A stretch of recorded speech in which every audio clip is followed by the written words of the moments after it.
Hello po mga minamahal na taga-subaybay ng isang programang talagang naghahatid ng araw-araw na pagpapala. Eto na nga po, sa umagang ito, inihatid muli po ng Jesus Christ Saves Global Outreach ang araw-araw na pagpapala. At sa araw pong ito, hayaan niyo po na makapagbahagi muli ang inyong lingkod ng ilang talata sa Biblia na ating pong pag-aaralan ngayon. At po, maganda po ito. No, exciting po itong ating topic ngayon. Dahil ito po'y kadalasan talaga na nangyayari sa isang buhay ng mananampalataya. At maganda pong malaman natin kung ano po ang inaasahan natin kapag tayo po ay dumadaan sa ganitong kalagayan. Pero bago po ang lahat, tayo po muna ay manalangin. Dakilang Diyos, sa umagang ito, tunay nga nagpapasalamat po kami sa iyong katapatan muli, Panginoon, na kami po ay makakalapit sa iyo, Panginoon. Dahil po sa iyong biyaya at habag upang muling makatanggap ng mga pagpapalang espiritual at kaakibat pa nito, Panginoon, ang mga kasagutan po sa aming mga panalangin. Salamat po, Ama. Salamat po, Banal na Espiritu, sa iyong presensya na sumasama sa amin sa araw na ito. Sa pangalan ng Panginoong Hesus, kami po ay nagpupurit, nagpapasalamat.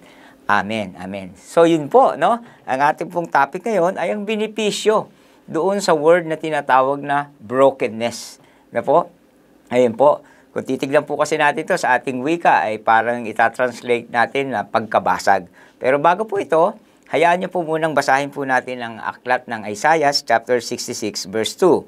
Sabi po dito, sa lahat ng bagay, ako ang may likha, kaya ako ang may-ari ng lahat ng ito.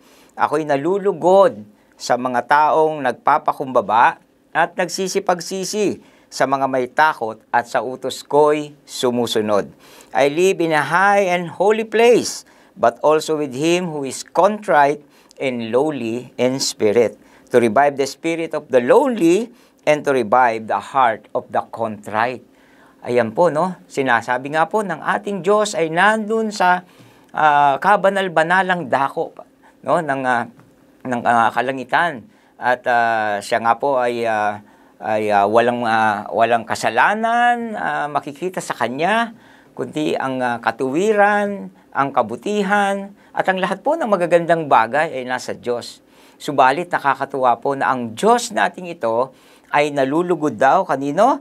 Sa mga nagpapakumbaba at nagsisipagsisi. So kung itatranslate po natin sa wikang Ingles, yan nga daw po yung brokenness. At additional pa dito po, no, yung pagiging humble, o yung word na humility. Sabi nga po, brokenness is the shattering of our own self-will. Yan daw po ang brokenness. Kapag daw po yung kalooban natin, yung sa mga sarili nating kagustuhan, ay binabasag ng mga sitwasyon na nangyayari sa ating paligid, na pinahihintulot naman ng ating Panginoon. Dahil yun nga po, no, ang nais ng Diyos ay tanging kalooban niya, yung dapat po nating masunod. Okay?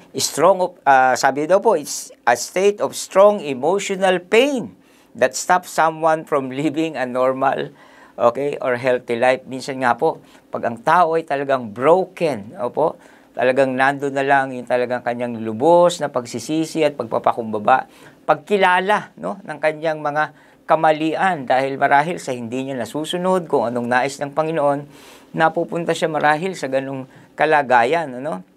Living a unhealthy life. Pero salamat na lang, no, na sa mga ganitong sitwasyon, nais ng Panginoon tayo ay katagpuin. Okay? So alam niyo po, ang Panginoon ay gumagamit ng mga bagay na sinasabi nga po natin basag, no, or broken. Okay? So ang ulap na po, pag yan po ay bumagsak na po, yan ay nagiging ulan at nagsisilbing tagapagdilig para lumago ang mga halaman. Okay? So, tingnan lang naman po natin ang mga butil na po, o sabihin na lang po natin ang bigas. Kapag yan po ay nadurog, yan po ay magiging tinapay para sa atin. At ang tinapay naman po, di ba? Kapag yan po ay pinagpira-piraso at ibinigay sa kakain nito, siya po ay lalakas. Siya po ay lulusog. At alam niyo po, ang mga tao, ang Diyos din po, ay gumagamit ng mga broken people, no, yung mga taong lubos, no, na nagpakumbaba sa harapan ng Diyos to do great things. At ako po ay naniniwala ng bawat isa po sa atin ngayon ay merong paanyaya sa Panginoon, no, para sa ganitong bagay. that God want us to do great and mighty things. Yan po ang ating Panginoon. Sabi nga po yung word na contrite, no, means that we are repentant, no, and pag tayo po ay may contrite spirit, ito po yung nais po nating gawin kung ano yung nais ng Diyos sa paraan na nais niyang gawin natin ito. Hindi po yung tinanggap natin yung nais niya, pero may paraan pa rin tayo. Ganun pa rin ang sinusunod natin. Nais ng Diyos kung paano niyang nais gawin natin ang kalooban niya, dapat ganun daw po natin ginagawa. At yun po yung taong tinatawag na merong contrite spirit. Okay? Hallelujah! So, kaya nga po, isa pang salita na nais nating idugtong sa ating pag-aaral is the word humility. Okay? Humility is total dependence on God. So, akala ko dati ang humility, yung tahimik, mapagpakumbaba, no? Parang yung meek, no? Pero ang humility daw po is total dependence on God. Ibig sabihin, kung meron mang nais ang Diyos, no? Ito ang dapat nating sundin dahil ito yung pinakamakabubuti para po sa atin. No po, ito yung nararapat, no? Ito po yung nais niyang lakaran natin, no? At ako pinaniniwala, ito po yung pananampalataya, no? Dahil talagang ang pananampalataya, ang solusyon po sa lahat po ng mga problemang kinakaharap natin. At kung meron po tayo niyan, at sabi nga po dito sa ating pag-aaral, if you are broken, no, and humble before our God, makikita po natin kung ipagkakatiwala natin sa Kanya, ay susuko sa Kanya ang lahat ng bagay, gagawa po talaga ang Diyos sa bawat isa sa atin. At kung maalala po natin kasi, no, ano bang nangyari? Ano bang root? Ano bang ugat ng mga miserableng kalagayan ng tao? Dalawang bagay po, pride and unbelief.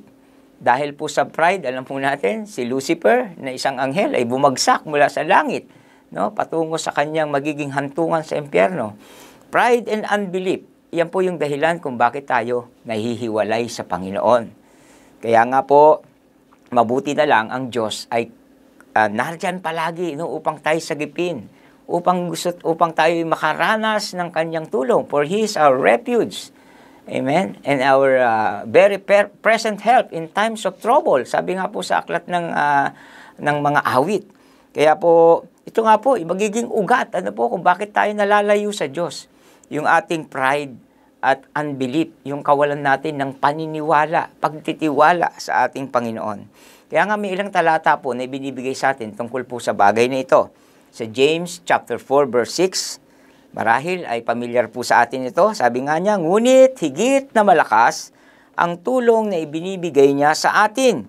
Kaya sinasabi ng kasulatan, ang Diyos ay laban sa mapagmataas, ngunit nalulugod sa mga mapagpakumbaba.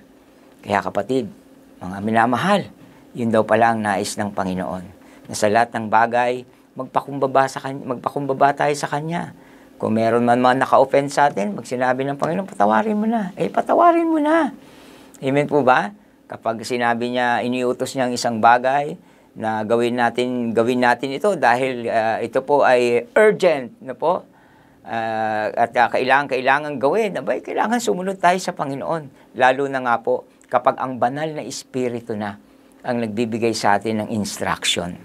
At alam niyo po, bago po nga dumating ang mga bagay na ito, kaya nga po dinadala tayo ng Panginoon doon sa lugar na kung saan tayo lubos na nagpapakumbaba sa Kanya. Dahil kapag may pride tayo, isang tabi lang natin yan. Sayang, may blessing na po sanang nakahanda, pero dahil po naging mapagmataas tayo at hindi tayo nagpakumbaba sa Diyos, sayang naman po yung mga pagpapala ng Panginoon para sa atin. God opposes the proud, but gives grace to the humble. Yan pong sinabi. So, humble yourselves, therefore, under God's mighty hand, that He may lift you up in due time. Darating ang pagkakataon. Huwag kang mainip, kapatid. Matuto po tayong maghintay sa Panginoon. Dahil ang Diyos daw po ay hindi sinungaling at tapat na ginagawa po ang kanyang mga pangako. Okay? Sabi nga po, may paalala rin, no, sa mga kabataan. Sabi po dito, at kayo namang mga kabataan, pasakop kayo sa mga pinuno ng iglesia. Magpakumbaba kayong lahat, sapagkat nasusulat, sinasaway ng Diyos ang mapagmataas, ngunit kinalulugdan niya ang mga mababang kalooban. So yun nga po, talagang kayo pong mga kabataan, mga minamahal namin, mahal po namin kayo mga youth, no? Sa kasalukuyang panahon na ito, kayo po talaga inaasahan, kayo pong susunod na henerasyon na tunay nga gagamitin ng Diyos para sa kanyang kalwalatian. Pero sa isang paraan, patuloy daw tayong magpakumbaba. Patuloy na sumusunod sa leader, patuloy na gumagawa, no, ng may pagmamahal, ng may pag-ibig, at may ganap na pagpapasakop. So yan po yung hinanais ng Panginoon.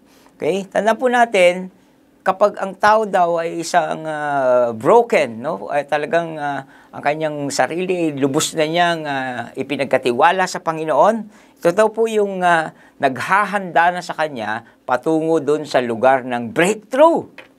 Hallelujah! Ayan na po. At anuman yung mga bagay na nakakapigil sa ating pag-unlad, pagsagana, magandang kalusugan sa ating buhay, naku po, kapag tayo daw po pala ay talagang naroong nagpapakumbaba, no po, sa harapan ng ating Panginoon, if we have that broken spirit and a contrite heart, says the Bible, He will not despise it. No po, hindi hahayaan ng Diyos na pabayaan ang mga taong mapagpakumbaba at nagsisipagsisi.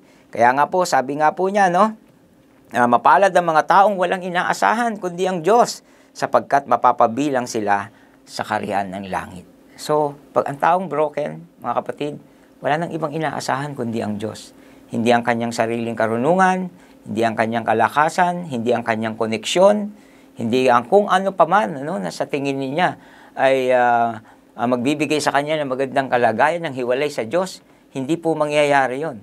No po? Dahil kapag tayo nga po ay tuluyang nagpasakop na sa Panginoon and we are broken, no, before the feet of the cross, alam po natin, maganda ang hinanda na ng Diyos sa ating mga buhay.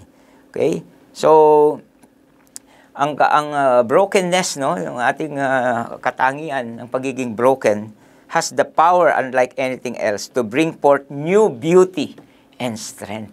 Ayan po, kung meron mang mga hindi magandang nakaraan ng ating buhay, tanda po natin, may inihahandang mga magagandang bagong bagay ang Panginoon sa ating buhay. Magandang relasyon sa ating kapwa, kung meron mang mga sumira nito, at kung meron mang mga pangangailangan natin, no po, na nasira, nawala, nanakaw ng kaaway, no po, we can find new strength, okay?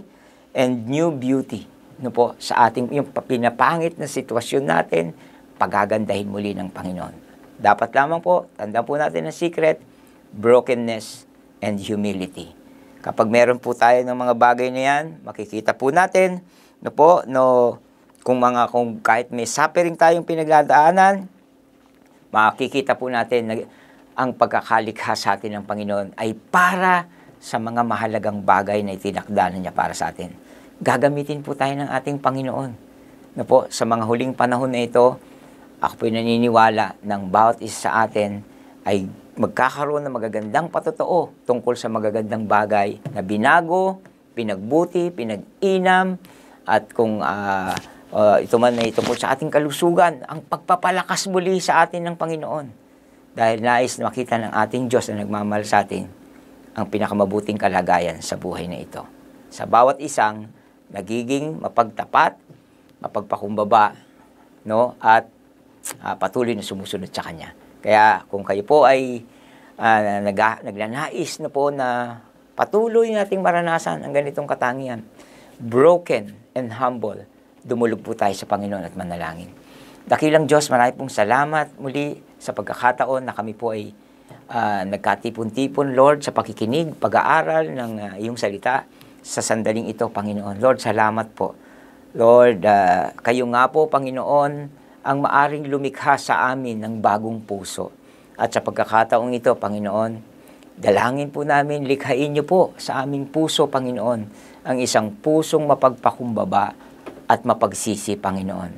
Pang sa gayon, Lord, anumang mga pagkakamali namin, Panginoon, na amin pong isinusuko sa iyong harapan, Panginoon, ay Lord, makakaasa po kami na kayo po ay Diyos na mapagpatawad at naglilinis sa lahat ng aming mga kasalanan.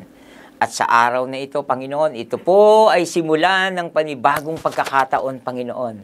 Lord, ang aming mga buhay ay maggamit mo para sa iyong kalwalatian, Panginoon. Salamat po na sa mga darating na araw, Lord, ang bawat isa sa aking mga minamahal, dahil nga po sa iyong mga pagpapala, sa lahat ng aspeto ng aming buhay ay dumarating, Lord, kami nga pong lahat ay magagamit mo, Lord, para sa ikalalawak pa ng iyong kaharian at para ang iyong pag-ibig ay may tanghal, Panginoon, sa sangkatauhan at ang lahat ay manumbalik sa iyo at ipahayag ng kanilang labi na ikaw ang aming Panginoon, tagapagligtas at Diyos ng aming mga buhay. Salamat po, Panginoon, sa araw na ito na ang lahat ng mga panalangin ito, maging yung mga personal request, Panginoon, ng aming mga kapatiran. Lord, salamat po na ang lahat na ito ay pinakikinggan mo at tinutugon mo na dahil ito'y aming hiniling sa makapangyarihang pangalan ng aming Panginoong Hesus at ang lahat ng anak ng Diyos na pinagpala ngayong araw na ito ay magsabi ng Amen, Amen. So maraming salamat po. Hanggang sa susunod, God bless you po and Shalom.